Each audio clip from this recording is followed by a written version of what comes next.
तो प्रसंग है कि शरीर में जीवात्मा भी रहता है और शरीर में ईश्वर भी रहता है। तो दोनों ही रहते हैं, तो ईश्वर का जीवात्मा के साथ संबंध है ही है। इसलिए जैसे जीवात्मा को सुख दुख का भोग होता है, उसी प्रकार से ईश्वर को भी सुख दुख भोग की प्राप्ति हो जाएगी। तो इसलिए क्योंकि दोनों में चेतनत्व और आयतनत्व समान होने के कारण है। यदि ऐसा कहो तो सिद्धांति ने कहते ना वैशिष्यात विशेष है, विशेष भवति वैशिष्यात, विशेष होने से एन भेद है। जीवात्मा सुख दुखों का भोग भोगता है, किंतु ईश्वर सुख दुखों का कर्ता नहीं होता, पूर्ण कर्मों का कर्ता नहीं बनता, इसलिए सुख दुख का अनुभव भी नहीं करता। इस प्रकार से वर्णन कर दिया। उसी में दृष्टांत दिया, कहते वस्तु की सन्निधि मात्र से उसकी शक्ति को स्वीकार किए बिना ही सन्निधि मात्र से यदि उसमें संयोग माना जाए, कार्य के साथ संबंध माना जाए, तो फिर आकाश में भी दाहत्व की आदि की प्राप्ति हो जाएगी। क्योंकि अग्नि के पास में आकाश भी है, अग्नि के पास में वायु भी है, तो वह भी अग्नि के पास में जो आकाश वायु है वह भी जलने लगेगी। इस प्रकार से इसलिए सन्निधि मात्र से वस्तु की शक्ति को आश्रय किए बिना, इसलिए कार्य के साथ संबंध स्वीकार करेंगे तो आकाश आदि में दाहकता की दाह्यत्व की प्राप्ति हो जाएगी, किंतु ऐसा होता नहीं है। आकाश अग्नि के पास में आकाश रहने पर भी आकाश जलता नहीं है। उसी प्रकार से ईश्वर भी जीवात्मा के नजदीक में है, तो इस जीवात्मा सुख दुखों का भोग भोगता हुआ भोगता रहता है, लेकिन ईश्वर सुख दुखों का भोग नहीं भोगता, क्योंकि वो कर्म का कर्ता नहीं है। तो इसलिए जो सर्वगत अनेकात्म मानने वाले हैं, सर्वगत और अनेकात्म मानने वालों के में भी यही शंका और समाधान संवेद समान रूप से चौद्ध और परिहार समांतर रूप से प्राप्त होते हैं। शंका और समाधान, क्योंकि सभी जगह आत्मा है, तो सभी जगह आत्मा है तो वह अब व्यापक आत्मा मानते ही हैं, तो यहाँ पर भी आत्मा है, वहां पर भी आत्मा है, तो एक आत्मा के सुख दुख का भोग हो रहा है, तो दूसरे में भी सुख दुख की भोग की प्राप्ति हो जाएगी, क्योंकि समानता तो है ही है ना। ऐसी बात नहीं है, एक के सुखी होने पर दूसरा सुखी नहीं होता। दूसरा व्यक्ति उसी काल में, एक व्यक्ति सुखी है, दूसरा व्यक्ति उसी काल में दुखी है, और तीसरा व्यक्ति उसी काल में कुछ अन्य ही कार्य कर रहा है। इसलिए तो वहां पर जिसमें जैसी सामर्थ्य है उसी अनुसार ही उसको सुख दुख आदि की प्राप्ति होती है। अथवा जैसे उसमें जिस सन्निधि है और उसमें ऐसी योग्यता है, उसमें ऐसी वस्तु वो तत्व पाया जाता है। जैसे लकड़ी में दाह्यत्व का गुण है, तो लकड़ी जल जाती है, किंतु लोहा गर्म मात्र होता है, जलता तो नहीं है। लोहा अग्नि के द्वारा गर्म मात्र होता है ना। तो लकड़ी लेकर लकड़ी जल जाती है, और जल भी अग्नि के संयोग से गर्म हो जाता है और बाष्प बन करके उड़ भी जाता है।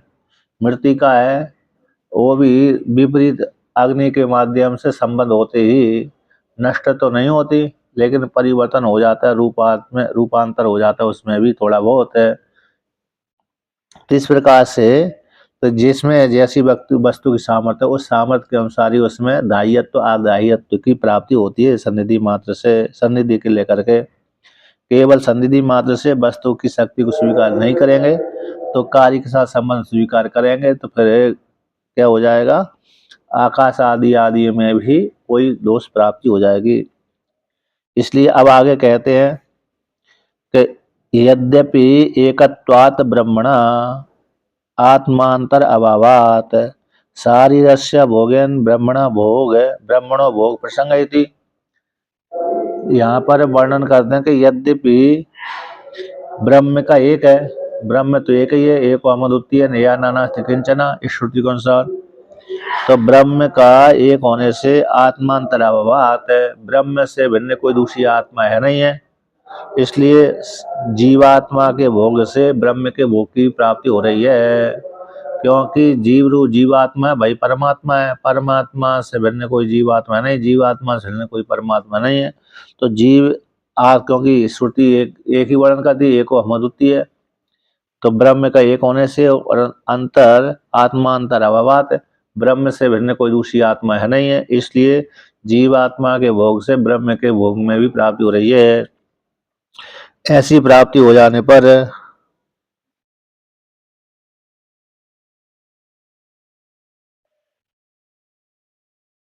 तो ऐसी प्राप्त हो जाने पर अत्र बदामा, इस विषय में हम कहते हैं, तो क्या कहते हैं, इदम तावत देवानां प्रिय प्रष्टभ्या कथम अयम तो यह आत्मांतर अभावो अव अध्यवसित इति।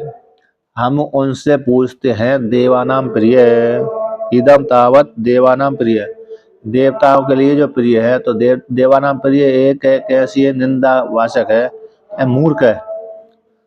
देवानाम प्रिय का अर्थ देवताओं के लिए, देवता जो मूर्ख व्यक्ति है देवताओं के लिए कार्य करता रहता है, आत्मा कल्याण करने के लिए, आत्मा कल्याण करने के लिए कोई कार्य पुरुषार्थ नहीं करता, बल्कि अपनी कामनाओं की पूर्ति में ही लगा रहता है, इसलिए वो देवानाम प्रिय कहलाता है।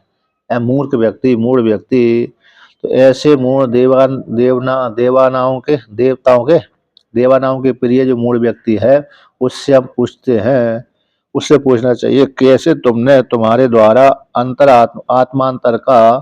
आत्मांतर का भाव स्वीकार किया है, आपने कैसे जाना कि दूसरी आत्मा नहीं है ना। आत्मांतर का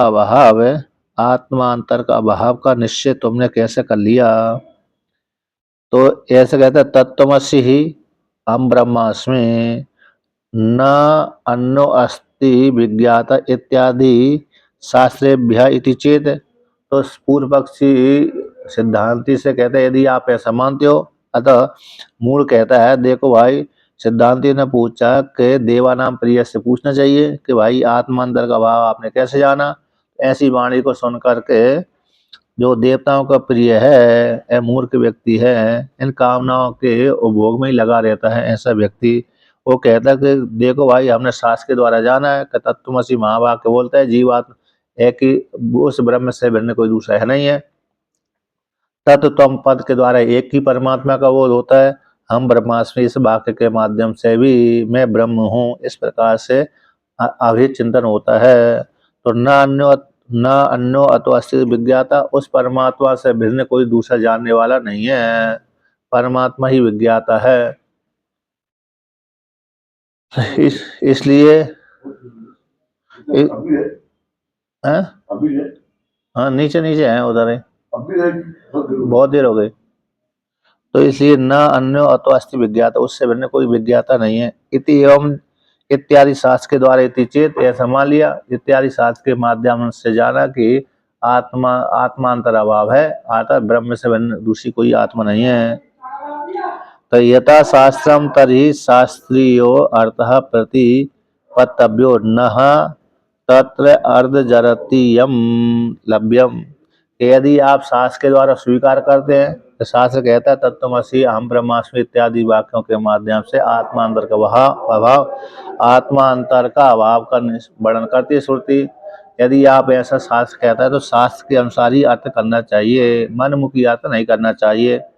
यथा शास्त्रम, जिस प्रकार से शास्त्र कहता है, तरी तब तो शास्त्रीय अर्थ प्रतिपत्तव्यो, शास्त्र का अर्थ ही स्वीकार कर लेना चाहिए। न तत्र, शास्त्र के विषय में अर्धजरतीयम लभ्यम, अर्धजरतीय न्याय को स्वीकार नहीं करना चाहिए। आधा शास्त्र स्वीकार कर लिया, आधा दूसरा ही स्वीकार कर लिया।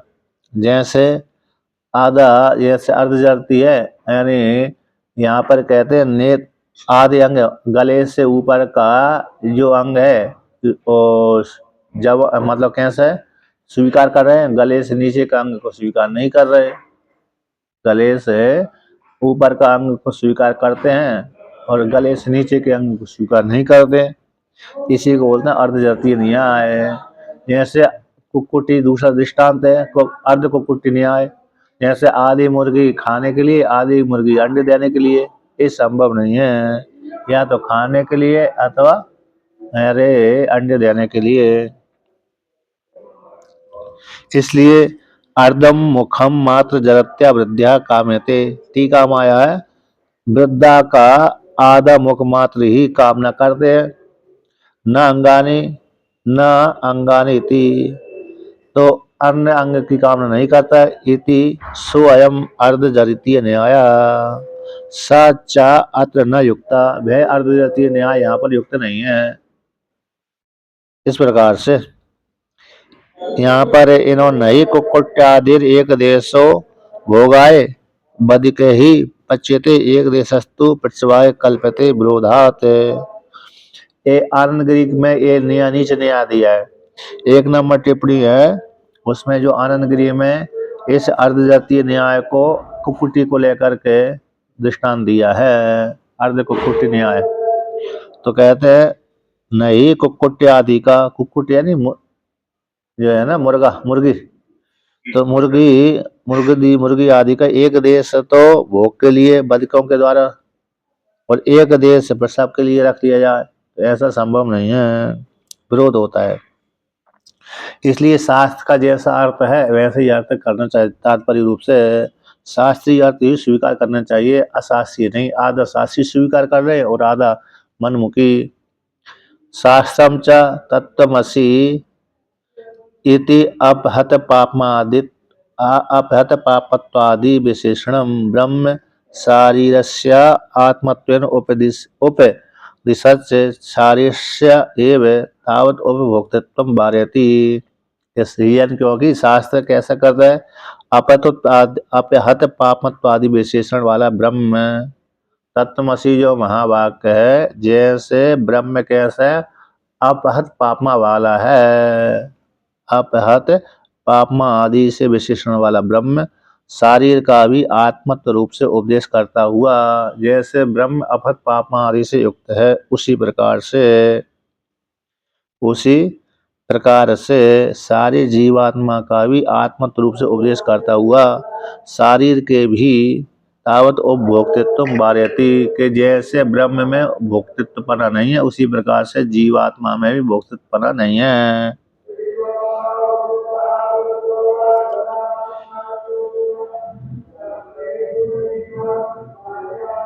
श्रुति के द्वारा अभेद सिद्धि के लिए भोक्तृत्व वारणात है।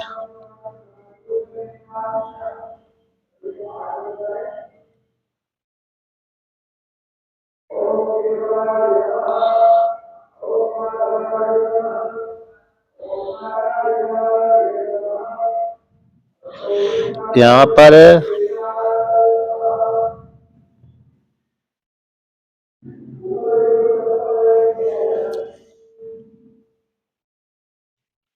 अब आगे कहते हैं कुतस्तद उपभोगेन ब्रह्मण उपभोग प्रसंगा। कहते हैं यहाँ पर तो शास्त्र ने वर्णन किया कि जैसे ब्रह्म उसमें अपहत पापमत्वादि है, अपहत पापत्वादि विशेषण वाला ब्रह्म में भोक्तृत्वपना नहीं है, उसी प्रकार से जीवात्मा भी चेतन होने से और ब्रह्म स्वरूप वाला होने से उसमें भी भोक्तृत्वपना नहीं है। तो जीवात्मा के जो अविद्या को लेकर के भोक्तृत्वपना का आरोप कर दिया गया था, उसको शास्त्र वर्णन करता है कि जीव में भोगपना नहीं है बल्कि अंतःकरण में भोग धर्म है। ये जो भोगपना किसका है, अंतःकरण के धर्म में जीवात्मा आत्मा में आरोप मात्र कर दिया जाता है अज्ञानता को लेकर के।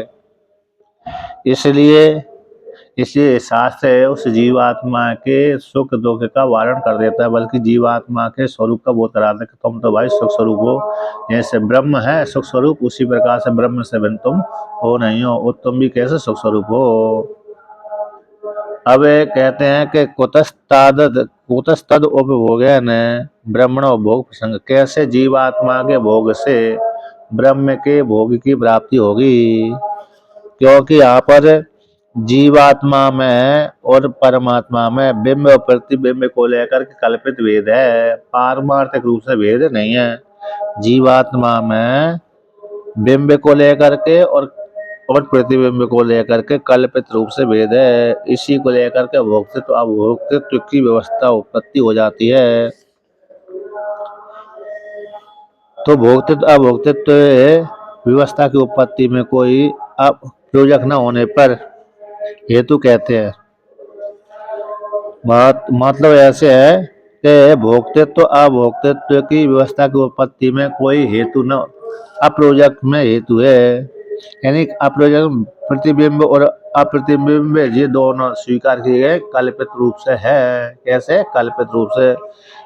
प्रतिबिंब और बिंब की कल्पना कल्पित भेद के माध्यम से भोक्तृत्व को लेकर के अभोक्तृत्व को लेकर के दोनों की व्यवस्था की उत्पत्ति में अप्रयोजक यानी हेतु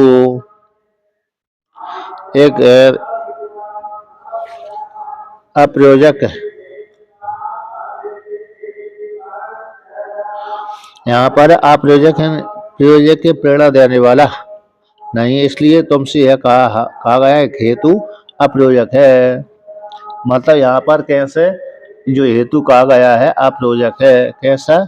मतलब वो प्रतिबिंब जो है, बिंब और प्रतिबिंब दोनों का कल्पित भेद होने से भोक्तृत्व को लेकर के अभोक्तृत्व की व्यवस्था की उत्पत्ति में जो हेतु कैसे अप्रयोजक है, अप्रयोजक में ही हेतु है, ऐसी इसी को लेकर कहते हैं। यथा अत अगृहीतस्य शारीरस्य ब्रह्मणा एकत्वं तथा मिथ्या ज्ञान निमित्तः शारीरस्य उपभोग। मतलब जीवात्मा में भोग की प्राप्ति कैसे होती है और परमात्मा में भोग की प्राप्ति किस प्रकार से नहीं होती, क्योंकि जीवात्मा और परमात्मा में इतना ही वैकल्पित भेद है। किसको लेकर के? बिंब को लेकर के और प्रतिबिंब को लेकर के। बिंब रूप ईश्वर में और प्रतिबिंब रूप जीवात्मा में अंतःकरण उपाधि को लेकर के भोग की प्राप्ति हो जाती है। ये अंतःकरण उपाधि से रहित है, ये अंतःकरण उपाधि वाला है। तो अंतःकरण के साथ संबंध हो जाने से जीवात्मा में सुख दुख का भान हो जाता है। ईश्वर में अंतःकरण उपाधि नहीं है, इस हेतु से उसको सुख दुख का भान भी नहीं होता। इसलिए भोक्तृत्व और अभोक्तृत्व की व्यवस्था में जो हेतु है वो अप्रयोजक हेतु है। कल्पित भेद होने से ही इसमें ईश्वर में भोग की प्राप्ति नहीं होती, जीवात्मा में भोग की प्राप्ति नहीं होती, क्योंकि जीवात्मा भी जब अपने स्वरूप को जान लेता है तो उसमें भी भोग की प्राप्ति नहीं होती। जब तक जीवात्मा अपने स्वरूप को नहीं जानता तब तक ही वह सुखी दुखी होता रहता है। तो आते अगृहीत शरीर से ब्रह्मण एकत्वम, जब तक शारीर जीवात्मा का ब्रह्म के साथ एकत्व को ग्रहण नहीं होता, जब तक जीवात्मा ब्रह्म के साथ एकत्व भाव की प्राप्ति नहीं होती तब तक तदा उस काल में मिथ्या ज्ञान निमित्त अज्ञान मिथ्या ज्ञान को निमित्त बना करके ही शारीरस्य उपभोगा शारीर रूप जीवात्मा का उपभोग की प्राप्ति होती है। न तेन परमार्थ रूपस्य ब्रह्मण संस्पर्श, इसलिए कहते हैं मिथ्या ज्ञान निमित्त को लेकर के सारी जीवात्मा में सुख दुख का उपभोग की प्राप्ति होती है। ऐसी प्राप्ति हो जाने से पारमार्थिक रूप ब्रह्म के साथ उसका संबंध नहीं है। पारमार्थिक रूप से ब्रह्म के साथ उसका उस भोग का संबंध नहीं होता है, बल्कि मिथ्या ज्ञान जिस काल में निवृत्त हो जाता है जीवात्मा का, उसी काल में उसको भी भोग की प्राप्ति नहीं होती है ना, कल्पित भोग को लेकर के। अब आगे कहते हैं उसी को दृष्टांत के द्वारा समझाते हैं। इसलिए जीवात्मा में जब तक जीवात्मा का ब्रह्म के साथ एकत्व प्राप्त नहीं होता तब तक ही मिथ्या ज्ञान निमित्त को लेकर के जीवात्मा में सुख भोग की प्राप्ति होती रहती है। उस जीवात्मा में भोग की प्राप्ति हो जाने से पारमार्थिक स्वरूप वाले ब्रह्म के साथ उसका संबंध नहीं हो पाता उस भोग का। नहीं बाले से तल मलिनतादि भेर व्योमने विकल्प माने तल मलिनतादि विशिष्टम एवं परमार्थ तो व्योम भवती। कहते हैं ये क्योंकि बालकों के द्वारा अज्ञानियों के द्वारा तल मलिनता आदि हेतुओं के माध्यम से व्योम को यानी आकाश में कल्पना कर दी जाती है कि आकाश नीला है, काला है, इतना बड़ा है, इंद्र की कढ़ाई के जैसा। इंद्र की कढ़ाई के जैसा बालकों के द्वारा आकाश को काला नीला पीला का वर्णन कर दिया जाता है। ऐसे कल्पना किए जाने पर भी बालकों के द्वारा आकाश में नीला, काला, सफेद आदि की कल्पना किए जाने पर भी आकाश पारमार्थिक तल मलिनता आदि से विशिष्ट पारमार्थिक रूप से नहीं होता। यानी आकाश उन अज्ञानियों के द्वारा कल्पित कर दिए जाने पर भी आकाश काला, पीला, नीला नहीं बनता, क्योंकि तल मलिनता आदि से उसका संबंध होता ही नहीं है आकाश का। भली अज्ञानियों ने आरोप कर दिया। आरोप के कर देने पर भी उनमें किसमें आकाश आदि में कोई दोष नहीं आता। उसी को लेकर कहते हैं। इसलिए तल मलिनता आदि से विशिष्ट पारमाणु से व्योम न भवती, आकाश नहीं होता न तदा। उसी को लेकर के यहाँ पर वर्णन करते हैं। कल्पित वस्तु के साथ संग न होने कारण अधिष्ठान का वैशिष्य, अधिष्ठान में और कल्पित वस्तु में भेद होता है, उसके साथ संबंध न होने कारण। क्योंकि कल्पित वस्तु भिन्न है और अधिष्ठान भिन्न है। अधिष्ठान के साथ कल्पित वस्तु का साथ संबंध नहीं है। यानी जिसने कल्पना की है तो कल्पना कर देने से उस अधिष्ठान में उसको आरोप नहीं, मतलब वो अधिष्ठान में वो चिपक नहीं जाता। दूसरे अपने मन में कल्पना करने पर भी सामने वाले व्यक्ति में कोई दोष नहीं आता। इसलिए तो अज्ञानियों के द्वारा आरोप किए जाने पर भी आकाश में कोई दोष नहीं आता। न तदा, उसी को लेकर के कहते, सूत्र को लेकर के, न वैशिष्यादिति के जो वैशिष्यादिति, तो उसका सूत्र का पूरा का भाग, पीछे का भाग था आधा। जैसे जीवात्मा भी हृदय देश में रहता है, ईश्वर भी हृदय देश में रहता है। इसलिए जीवात्मा जैसे सुखी दुखी उसी प्रकार से ईश्वर भी सुखी दुखी हो जाए। इति चेत, ऐसा कहो न सिद्धांत न वैशिष्यात। जैसे बालकों के द्वारा आकाश में आरोप कर दिए जाने पर भी आकाश के साथ उसका तल मलिनता आदि का संबंध नहीं होता, उसी प्रकार से जीवात्मा के सुख दुख के भोग होने पर भी ईश्वर का सुख दुख के भोग की प्राप्ति नहीं होती, क्योंकि दोनों में भेद है। उसी को विवरण करते सूत्र का आधा भाग।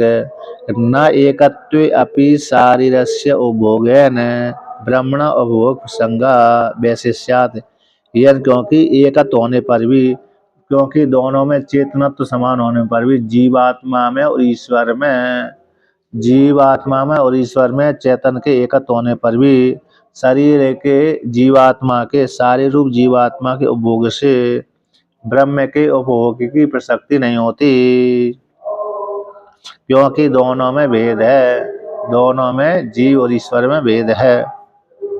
पारमार्थिक रूप से भेद नहीं, उपाधि को लेकर के भेद है। सम्यक कहते हैं विशेषो ही भवति मिथ्या ज्ञान सम्यक ज्ञानयो। मिथ्या ज्ञान सम्यक ज्ञानयो कहते हैं एक मिथ्या ही, क्योंकि विशेष होता है मिथ्या ज्ञान को लेकर के और सम्यक ज्ञान को लेकर के। मिथ्या ज्ञान को लेकर के ही भेद बुद्धि हो जाती है, जब सम्यक ज्ञान हो गया तो एक भेद बुद्धि समाप्त हो जाती है। तो इसलिए वस्तुतः मिथ्या ज्ञान और सम्यक ज्ञान में भेद है। मिथ्या ज्ञान और सम्यक ज्ञान दोनों में विशेषो भवति। तो सम्यक ज्ञान क्या करता है? अभेद चिंतन कराता है। मिथ्या ज्ञान क्या करता है? भेद चिंतन कराता है। इसलिए सम्यक ज्ञान में और मिथ्या ज्ञान में दोनों भेद है।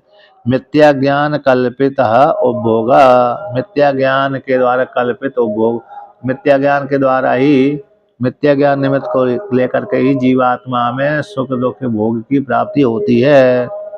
मिथ्या ज्ञान कल्पित ही जीवात्मा में उपभोग की प्राप्ति होती है। सम्यक ज्ञान दृष्टम एकत्वम, और सम्यक ज्ञान के द्वारा एकत्व जब जान लिया जाता है, सम्यक ज्ञान के द्वारा मिथ्या ज्ञान निवृत्ति हो जाती है। तो निवृत्ति हो जाते ही जीवात्मा में जो सुख दुख का भान हो रहा था, वो सुख दुख के भान की समाप्ति हो जाती है।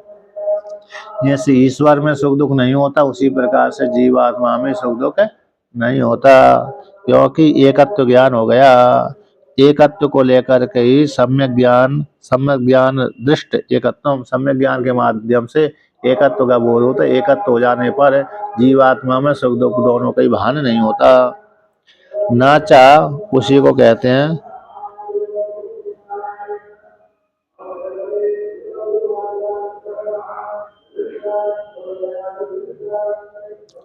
कहते नाच, अब कहते हैं नाचा मिथ्या ज्ञान कल्पितेन उपभोगेन सम्यक ज्ञान दृष्टम वस्तु संस्पृश्यते। कहते और भी मिथ्या ज्ञान के द्वारा, मिथ्या ज्ञान कल्पित उपभोग द्वारा, मिथ्या ज्ञान के द्वारा कल्पित उपभोग से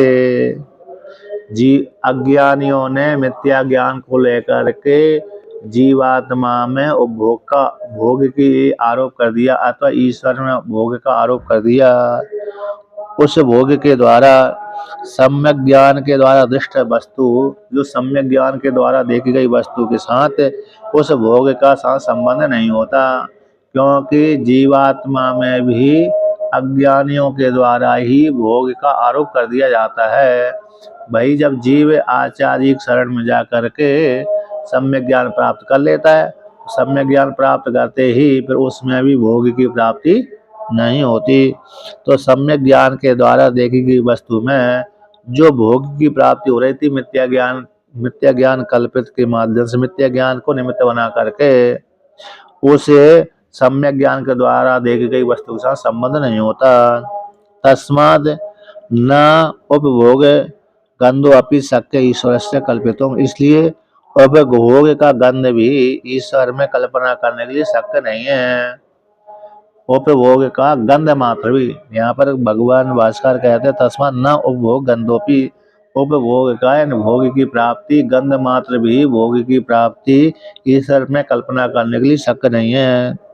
इसलिए ब्रह्म का हृदय देश में रहने पर भी, ब्रह्म का हृदय देश में रहने पर भी बाधक अभावात है, उसको बाध करने वाला नहीं है। इसी मतलब हृदय देश में जीवात्मा भी रहते है, हृदय देश में परमात्मा भी रहता है। तो ऐसा तो वहां पर मनोमय आदि प्राण शरीर भारूप इत्यादि वाक्यों के द्वारा परमात्मा यहाँ पर उपासना रूप से स्वीकार की गई इनके वाक्यों के माध्यम से। इसलिए ब्रह्म हृदय में निवास करता, उसको बात करने वाला कोई वो नहीं है, श्रुति वाक्य नहीं कि हृदय देश में परमात्मा नहीं रहता, उन उपाधियों से विशिष्ट परमात्मा नहीं रहता है। इसी सांडिल विद्या का वाक्य, सांडिल विद्या में आया हुआ वाक्य ब्रह्म रूप उपास्य में ही समन्वित होता है, ब्रह्म रूप उपास्य में ही समन्वित होता है। आकर सांडिल विद्या ब्रह्म को विषय करने वाली है, जीवात्मा को विषय करने वाली नहीं है, ऐसा सिद्ध कर दिया। अब ऐसा सिद्ध करने के पश्चात अब अगला प्रकरण आता है। तो सांडिल विद्या का प्रकरण समाप्त हो गया। अब दूसरा अत्ता अधिकरण आता है। तो यहाँ पर अत्ता अधिकरण को लेकर के आता है कि कठोपनिषद का प्रसंग है। नचिकेता अपने पिताजी से, जब नचिकेता के पिता ने यज्ञ किया था तो बंटवारे पिता ने धन संपत्ति दो भागों में विभक्त कर लिया।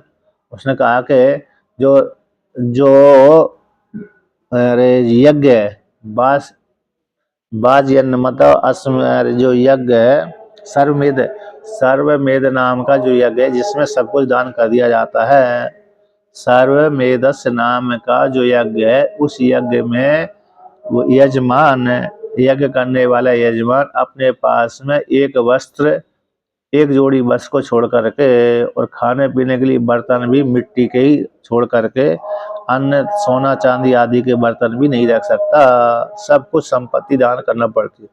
हो सकता है घर और जमीन आदि को नहीं रखता होगा, घर जमीन क्योंकि रहेगा कहाँ, तो रहेगा कहाँ, इसलिए वहां पर है वो धन है घर को और जमीन आदि को छोड़ करके बाकी सोना है चांदी है गौ है इत्यादि धन है वो सबका दान करना पड़ता है। तो उसने विचार किया कि मैं पुत्र तो धन नहीं होता है, इसलिए पुत्र के लिए अलग धन निकाल लूं और मैं अपने लिए अलग, तो मेरे हिस्से का सारा धन मैं दान कर दूंगा, पुत्र के हिस्से का दान नहीं करूंगा। तो उसमें ही नचिकेता के अपने पुत्र के लिए उसने जवान गाय रख ली और अपने हिस्से में बूढ़ी गाय रख लिया।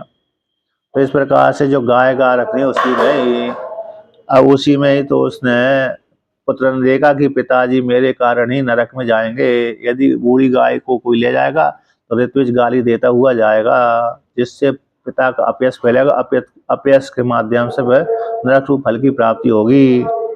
इसलिए उसने आपने कहा कि पिताजी मेरे को किसको दोगे, मेरे को किसको दोगे। एक बार कहा, दो बार कहा, तीसरी बार में क्रोध आ ही गया। उसका मैं यमराज के लिए दूंगा। तो यमराज के पास में चला गया पुत्र। तो यमराज के पास में जा करके वहां पर यमराज जी ने 3 रात, यमराज जी तो किसी दूसरे देश में चले गए थे घूमने के लिए। जब दूसरे देश में घूमने के लिए चले गए थे तो मेहमान उस 3 रात तक वे बिना खाए पिए ही बेटा रहा वहां पर। तो जब रहा तो यमराज जी जब लौट कर आए तो उसने देखा, यमराज जी ने की पत्नी ने कहा कि हमारे घर में बेस्वर नाम का अतिथि आया है, उसकी शांति करो, नहीं तो हमारे सारे पुण्य आदि नष्ट कर देगा ये बेस्वर नाम की अग्नि। इसलिए यमराज जी ने बदले में उनको 3 वरदान दिए। तो पहले तो पिता की शांति के लिए पहला वरदान, दूसरा अग्नि विद्या मांगी और तीसरा ब्रह्म विद्या। तो जो उस ब्रह्म विद्या के विषय में, जीवात्मा के विषय में आता है कि मरने के पश्चात, कुछ बाद ही कहते मरने के बाद कोई जीवात्मा रहता है और कोई कहता है मरने के बाद जीवात्मा नहीं रहता। 4 बार कहते हैं मरने के बाद नहीं रहता, और अन्यवादी कहते हैं मरने के बाद जीवात्मा रहता है, आत्मा रहता है। अर्थात आस्तिक और नास्तिक वाले, आस्तिक वाले कहते हैं रहता है मरने के बाद आत्मा, और नास्तिक वाले कहते हैं मरने के बाद आत्मा नहीं रहती।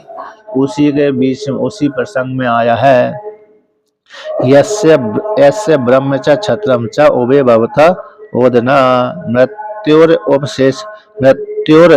यस्य उपशेषणम का इत्था वेद यत्र सा। तो उसी प्रसंग में, आत्मा को जानने के प्रसंग में, ब्रह्म के जानने के प्रसंग में कहा कि जिसके ब्राह्मण जाति, क्षत्रिय जाति जिसके चावल हैं, तो ब्राह्मण जाति, क्षत्रिय जाति जिसके चावल, उस चावल को खाने के लिए ऊपर पे चटनी, घृत आदि जिसकी मृत्यु है, मृत्यु देवता जो सभी को मारने वाला मृत्यु देवता जिसकी चटनी है। तो यहाँ पर कौन ऐसा होगा इस प्रकार से, उस जहाँ पर परमात्मा निवास करता है, यत्र जहाँ पर इस प्रकार का कठोपनिषद के पहले अध्याय की 2वीं बल्ली का 25वां मंत्र है ये वाला। हाँ, और क्या 24वां 25वां है, यस्य ब्रह्मचर्य ब्रह्म। 1-2-24 का लिखा है। नहीं वो 24 नहीं, 25 है। अच्छा 25 होगा। 24 में तो ये है ना आवृत दुष्चरित्र। चलो यहाँ पर आगे कम हो गया, मतलब ये कर दिया होगा मिसप्रिंट। तो यहाँ पर ये वर्णन किया कौन इस प्रकार से जान सकता है, मतलब ऐसा यत्र शुद्ध चिन्ह मात्र में अभेद कल्पना के द्वारा रहता है ना। तो ऐसा कौन अधिष्ठान भूत को, जहाँ पर यत्र, जहाँ पर जिसमें चित्त शुद्धि के बिना कौन इस प्रकार से परमात्मा को जान सकता है।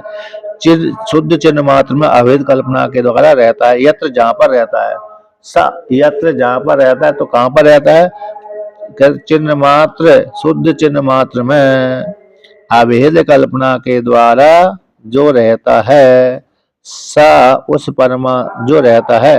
तो ऐसा उस परमात्मा को जानने वाला कौन होगा, मेरे सिवा मैं अपने स्वरूप में अवस्थित रहता हूँ, तो मेरे अलावा कौन इस प्रकार से ऐसे परमात्मा को जान सकता है।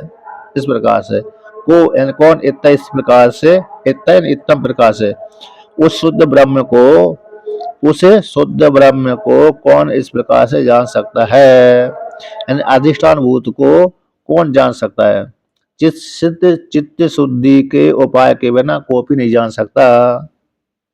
चित्त शुद्धि के बिना कोई भी परमात्मा को नहीं जान सकता।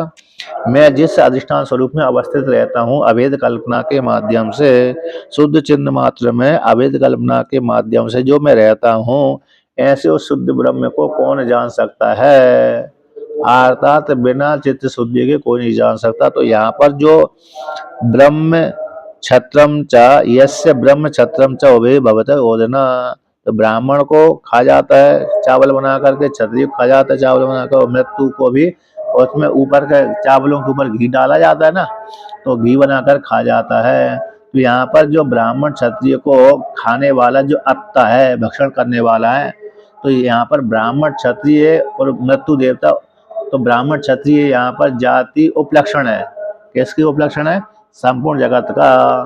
तो यहाँ पर प्रधानता को लेकर कह दिया, लेकिन ये ब्राह्मण जाति क्षत्रिय जाति उपलक्षण संपूर्ण जगत की। तो ब्राह्मण है, क्षत्रिय है, वैश्य है, शूद्र है, सभी को भक्षण कर जाता है ईश्वर है। तो वो पूरे ब्रह्मांड का, तो पूरे ब्रह्मांड का भक्षण करने वाला ईश्वर है। वो जीवात्मा है अथवा परमात्मा है।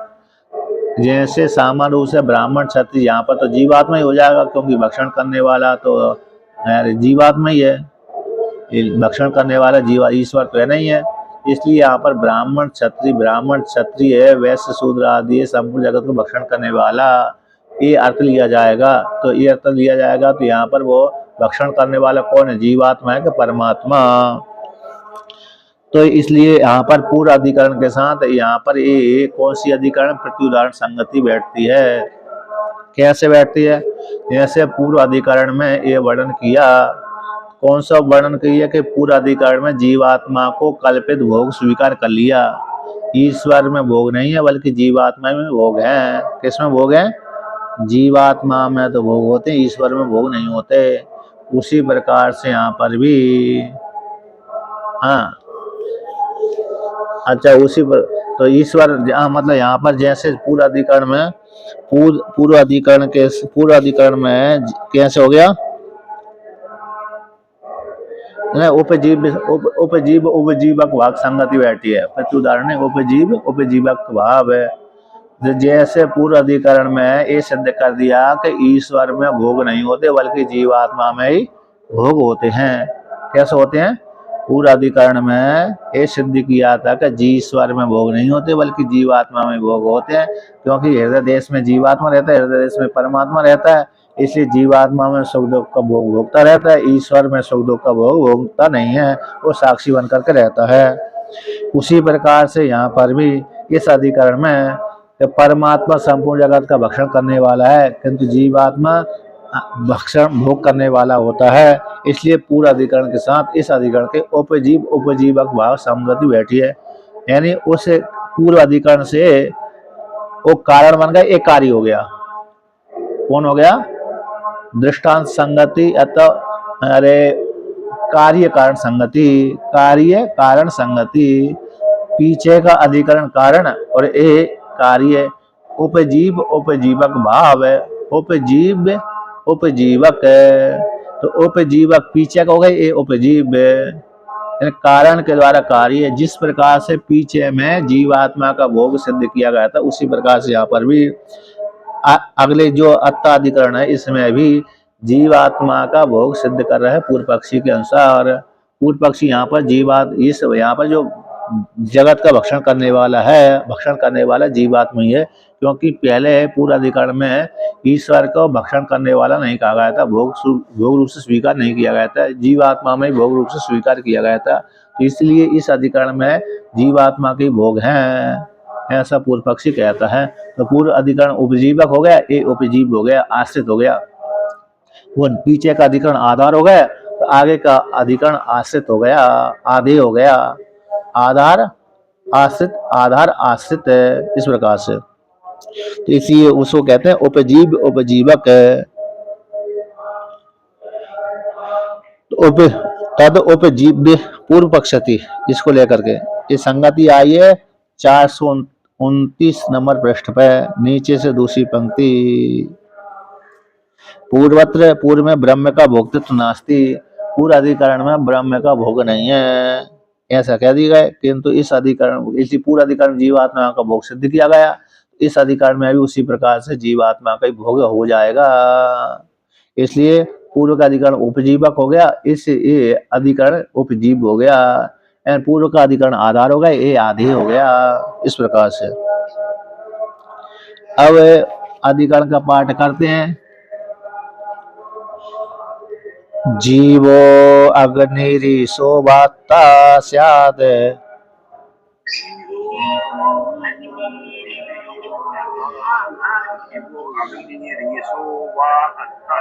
ओदने जीवे ईष्यताम् स्वादु अत्तीति श्रुतेर्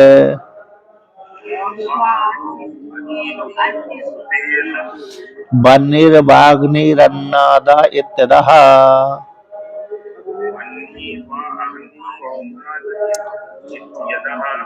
ब्रह्मछत्रादि जगतो भोज्यत्वात् स्याद् ईश्वरा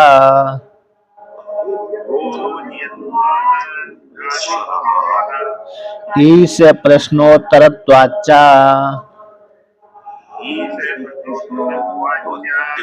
संहारस्य तस्य चात्रिता।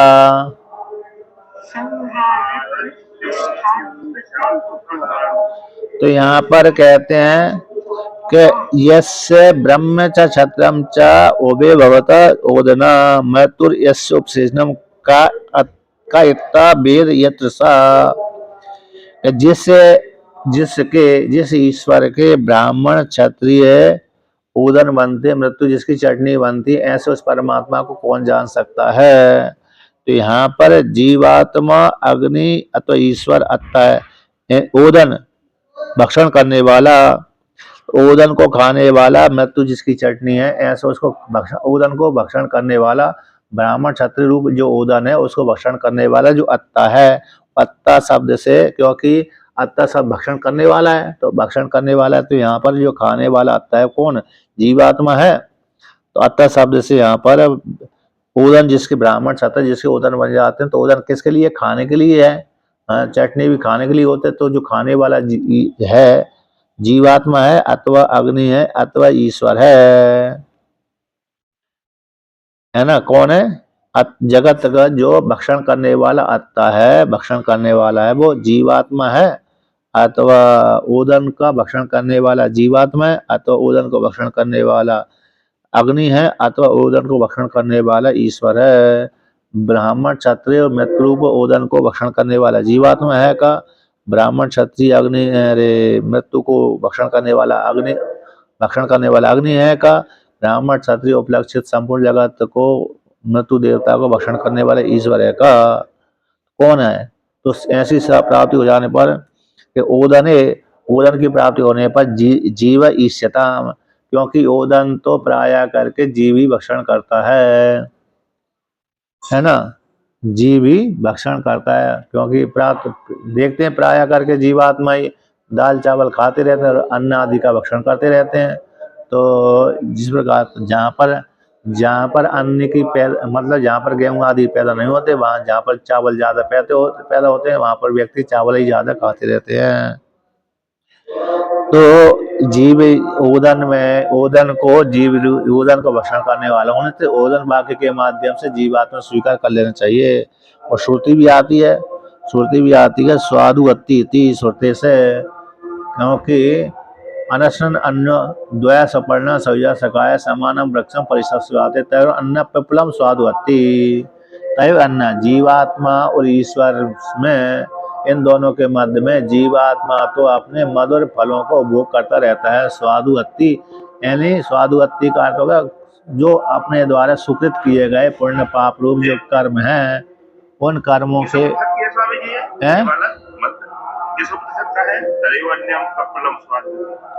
इसी का तो है कठोपनिषद का। कठोपनिषद तो मुंडक का होगा, कठोप का नहीं है तो मुंडक तो हो जाएगा, है ना।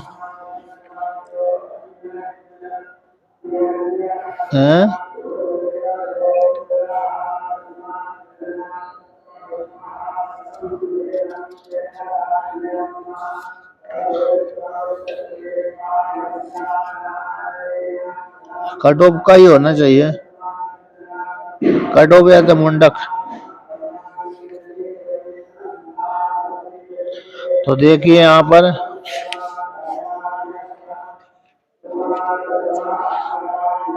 पर है वर्णन करते हैं। तो तो अनुष्ठान आम मुंडक का ही है, मुंडक का होगा, मुंडक का है।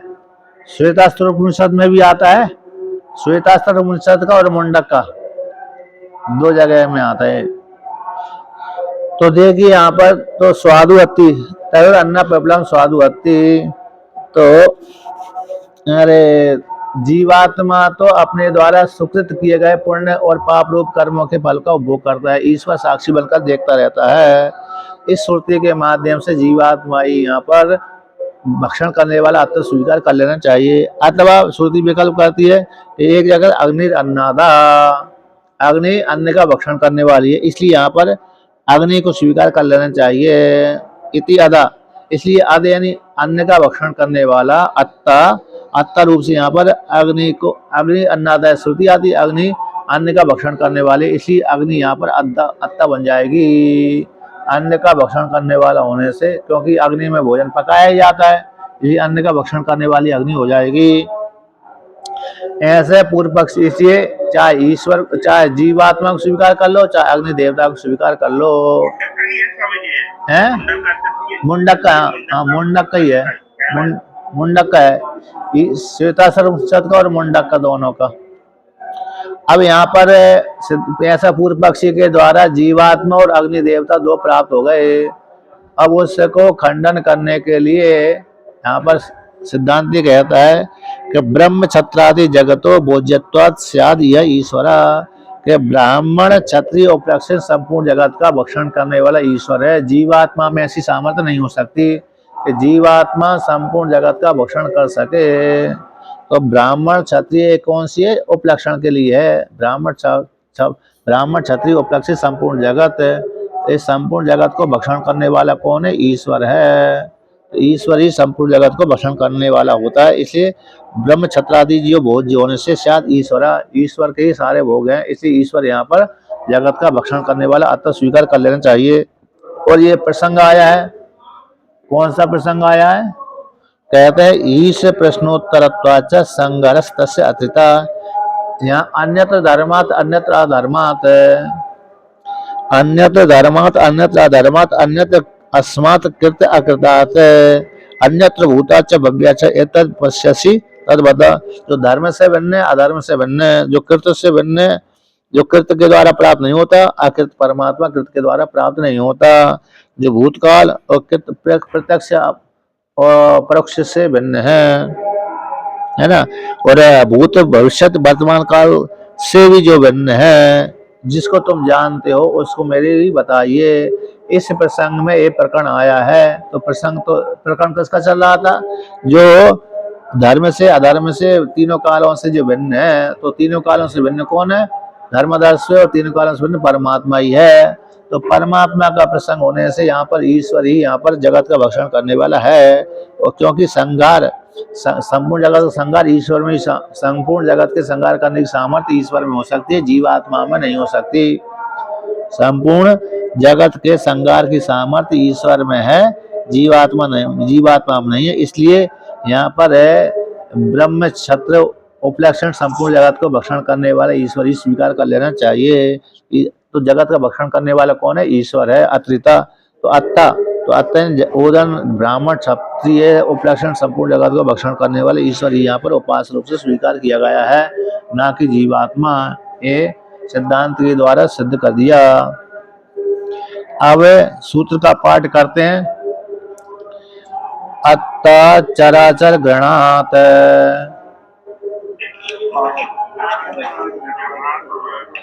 अत्ता चराचर ग्रहणात,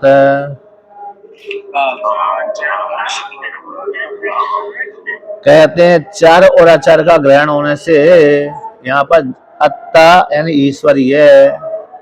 ब्राह्मण क्षत्रिय उपलक्षण संपूर्ण जगत का ग्रहण होने से, तो यहाँ पर ओदन शब्द को भक्षण करने वाला सब वाक्य के माध्यम से कौन? ईश्वर ही यहाँ पर भक्षण करने वाला है।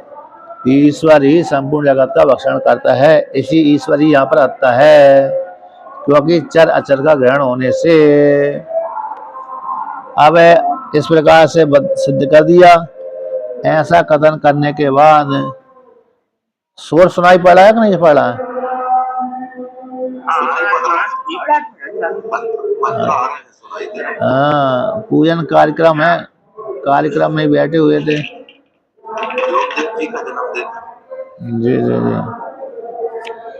तो देखिए, अब पाठ भाष्य चलाते हैं कि कटवल्ली सुपठ्यते, कटवल्ली में पाठ किया जाता है।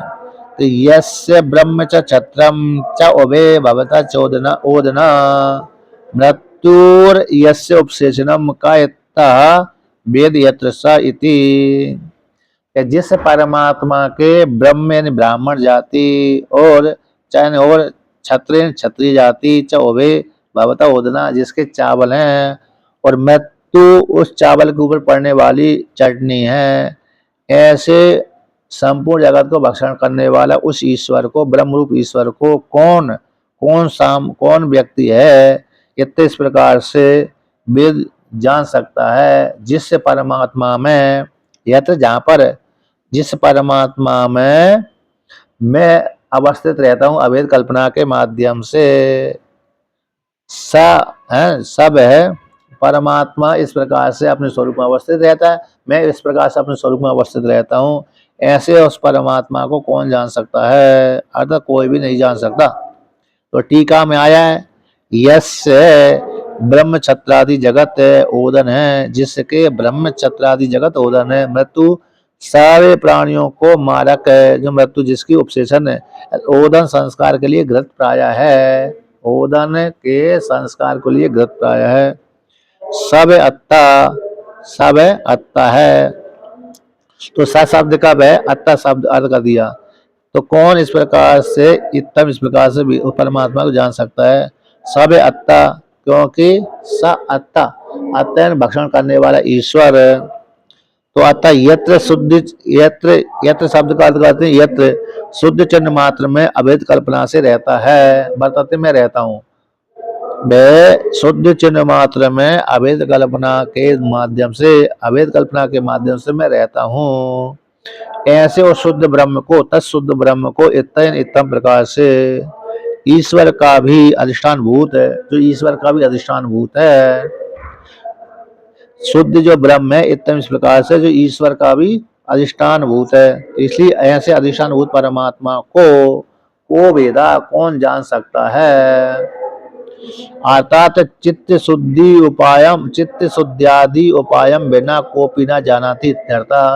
चित्त शुद्धि के उपाय के बिना, चित्त शुद्धि साधन के बिना जब तक चित्त की शुद्धि नहीं होगी तब तक कोई भी प्राणी उस परमात्मा को नहीं जान सकता। इस प्रकार से सिद्ध किया। तो यहाँ पर साबे अत्ता है, उस अत्ता को, जो अत्ता है यत्र जहाँ पर मैं उस अत्ता में अभेद कल्पना से रहता हूँ, जिस परमात्मा में ईश्वर भी, जिस पर जो परमात्मा है ईश्वर का भी अधिष्ठान भूत है, ऐसे अधिष्ठान भूत परमात्मा को कौन जान सकता है मेरे अलावा, है ना। जो अभेद कल्पना के माध्यम से जान सकता है, तो चित्त शुद्धि के बिना कोई नहीं जान सकता है। इस प्रकार से तो इस वाक्य के माध्यम से यहाँ पर जो अत्ता है, जगत का भक्षण करने वाला है, यहाँ पर ब्रह्म रूप ईश्वर ही यहाँ पर उपास्य है, जीवात्मा यहाँ पर उपास्य नहीं है। इसलिए ब्रह्म का प्रसंग, ईश्वर रूप ब्रह्म का प्रसंग होने से ईश्वर की उपासना की जाती है, क्योंकि जगत का भक्षण करने वाला वो ही है, जीवात्मा नहीं है। ये सिद्ध कर दिया। तो अब ऐसा पाठ हो गया। अब इसके पश्चात पर कल करे हुए है ना,